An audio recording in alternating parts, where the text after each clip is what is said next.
ഉത്തർപ്രദേശിലെ വോട്ടർ പട്ടികയുമായി ബന്ധപ്പെട്ട് രാജ്യം ഇതുവരെ കാണാത്ത തരത്തിലുള്ള അതീവ ഗുരുതരമായ ക്രമക്കേടുകളുടെ വാർത്തകളാണ് പുറത്തുവരുന്നത്. ജനാധിപത്യത്തിന്റെ അടിസ്ഥാന ശിലയായ വോട്ടവകാശത്തിന്മേൽ വലിയൊരു ഗൂഢാലോചന നടക്കുന്നു എന്ന ആരോപണവുമായി പ്രതിപക്ഷം ഒന്നടങ്കം രംഗത്തെത്തിയിരിക്കുകയാണ്. രാജ്യത്തെ പ്രമുഖ ദിനപത്രമായ അമർ ഉജാല പുറത്തുവിട്ട ഗുരുതരമായ കണക്കുകൾ പരിശോധിക്കുമ്പോൾ മോദി സർക്കാരിന്റെ കീഴിലുള്ള തെരഞ്ഞെടുപ്പ് സംവിധാനങ്ങൾ എത്രത്തോളം സുതാര്യമാണെന്ന ചോദ്യം വീണ്ടും വീണ്ടും ആവർത്തിക്കപ്പെടുകയാണ്. ജനാധിപത്യ രാജ്യമായ ഇന്ത്യയിൽ വോട്ടവകാശത്തിന്മേൽ ഇത്രയും വലിയൊരു അട്ടിമറി നടക്കുന്നു എന്ന ആരോപണം ഉയരുമ്പോൾ അത് വിരൽ ചൂണ്ടുന്നത് മോദി സർക്കാരിന്റെ കീഴിലുള്ള തെരഞ്ഞെടുപ്പ് സംവിധാനങ്ങൾക്ക് നേരെയാണ്. എന്താണ് യു.പിയിൽ സംഭവിക്കുന്നതെന്ന് നമുക്ക് വിശദമായി നോക്കാം. കേന്ദ്ര തെരഞ്ഞെടുപ്പ് കമ്മീഷൻ പുറത്തുവിട്ട ഏറ്റവും പുതിയ നിയമസഭാ വോട്ടർ പട്ടിക പ്രകാരം ഉത്തർപ്രദേശിലാകെ 12,56,00,000 വോട്ടർമാരാണ് ഉള്ളത്. എന്നാൽ ഇതിന് തൊട്ടു പിന്നാലെ സംസ്ഥാന തെരഞ്ഞെടുപ്പ് കമ്മീഷൻ പഞ്ചായത്ത് വോട്ടർ പട്ടിക പുറത്തുവിട്ടതോടെയാണ് കളി മാറിയത്. ഈ പട്ടിക പ്രകാരം സംസ്ഥാനത്തെ ഗ്രാമങ്ങളിൽ മാത്രം 12,70,00,000 വോട്ടർമാരുണ്ട്. അതായത് യു.പിയിലെ ആകെ വോട്ടർമാരെക്കാൾ 14 ലക്ഷം വോട്ടർമാർ ഗ്രാമങ്ങളിൽ മാത്രമായി കൂടുതലുണ്ടാകണം. അങ്ങനെയെങ്കിൽ യു.പിയിലെ നഗരങ്ങളായ ലക്നൌ, കാൺപൂർ, വാരണാസി തുടങ്ങിയ ഇടങ്ങളിൽ താമസിക്കുന്ന കോടിക്കണക്കിന് വോട്ടർമാർ എവിടെ പോയി എന്ന ചോദ്യം പ്രസക്തമാകും. ഏകദേശം 4 കോടിയോളം വോട്ടർമാരാണ് മോദി സർക്കാരിന്റെ വോട്ടർ പട്ടികയിൽ നിന്നും അപ്രത്യക്ഷമായിരിക്കുന്നത്. ഈ വിഷയം സംബന്ധിച്ച് സമാജ്വാദി പാർട്ടി അധ്യക്ഷൻ അഖിലേഷ് യാദവ് ഈ കണക്കുകൾ നിരത്തി തെരഞ്ഞെടുപ്പ് കമ്മീഷനെയും മോദി സർക്കാരിനെയും നേരിട്ട് പ്രതിക്കൂട്ടിൽ നിർത്തുകയാണ്.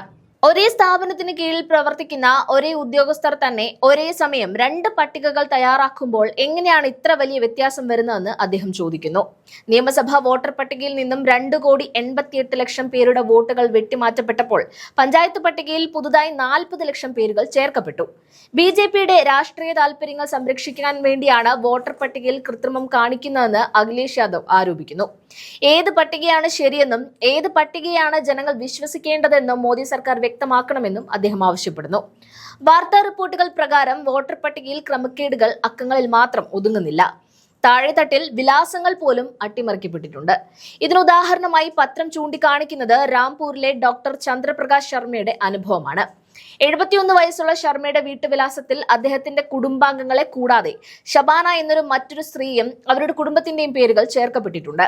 ഒരേ വീട്ടുവിലാസത്തിൽ എങ്ങനെയാണ് പരസ്പരം അറിയാത്ത 2 കുടുംബങ്ങൾ വരുന്നതെന്നതിൽ യാതൊരു വ്യക്തതയുമില്ല. സമാനമായ രീതിയിൽ ലക്നൌവിൽ നിന്നുള്ള മറ്റൊരു റിപ്പോർട്ട് പ്രകാരം ഒരു വീട്ടിലെ 11 അംഗങ്ങൾക്കും വോട്ട് ചെയ്യേണ്ടി വരുന്നത് 3 വ്യത്യസ്ത ബൂത്തുകളിലാണ്. വോട്ടർമാരെ ബുദ്ധിമുട്ടിക്കാനും വോട്ട് ചെയ്യുന്നത് തടയാനുമുള്ള ശ്രമത്തിന്റെ ഭാഗമാണ് ഇതെല്ലാം എന്നാണ് പ്രതിപക്ഷം ആരോപിക്കുന്നത്. ആം ആദ്മി പാർട്ടി നേതാവ് സഞ്ജയ് സിംഗ് ഇതിന് പിന്നിലെ മറ്റൊരു അപകടം കൂടി ചൂണ്ടിക്കാട്ടുന്നുണ്ട്. വോട്ടർ പട്ടികയിൽ നിന്നും ഒരു പ്രത്യേക വിഭാഗത്തെ പൂർണ്ണമായും തുടച്ചു നീക്കാൻ മോദി സർക്കാർ ശ്രമിക്കുന്നുവെന്ന് അദ്ദേഹം ആരോപിക്കുന്നു. ദളിതർ, യാദവർ, മുസ്ലിങ്ങൾ തുടങ്ങിയ വിഭാഗങ്ങളെ ലക്ഷ്യം വെച്ചാണ് വോട്ടുകൾ വെട്ടിമാറ്റുന്നത്. വോട്ടർമാരെ നേരിട്ട് കാണാൻ സാധിച്ചില്ല എന്ന സാങ്കേതിക കാരണം പറഞ്ഞാണ് ലക്ഷക്കണക്കിന് സാധാരണക്കാരുടെ വോട്ടവകാശം ഇല്ലാതാക്കുന്നത്. യു.പിയിൽ നിന്നും തൊഴിലിനായി മുംബൈ, ഡൽഹി, സൂറത്ത് തുടങ്ങിയ നഗരങ്ങളിലേക്ക് പോയ തൊഴിലാളികളുടെ വോട്ടുകൾ വ്യാപകമായി നീക്കം ചെയ്യപ്പെട്ടു. ഇവർ തിരികെ വന്ന് വോട്ട് ചെയ്യാനുള്ള സാഹചര്യം ഇല്ലാതാക്കുകയാണ് ഇതിലൂടെ ലക്ഷ്യമിടുന്നത്.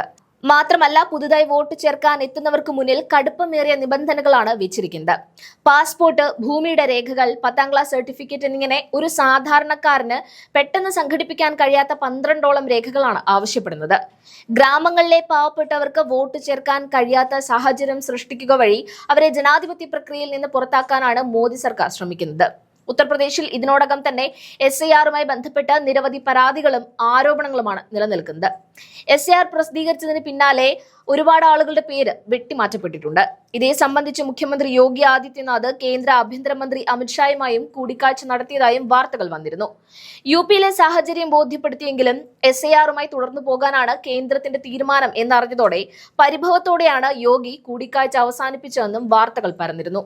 നിലവിലെ സ്ഥിതിഗതികൾ വിലയിരുത്തുമ്പോൾ യോഗിയും ജി കമ്പനിയുമായുള്ള ബന്ധം വഷളായ നിലയിലാണ് ഉള്ളത്.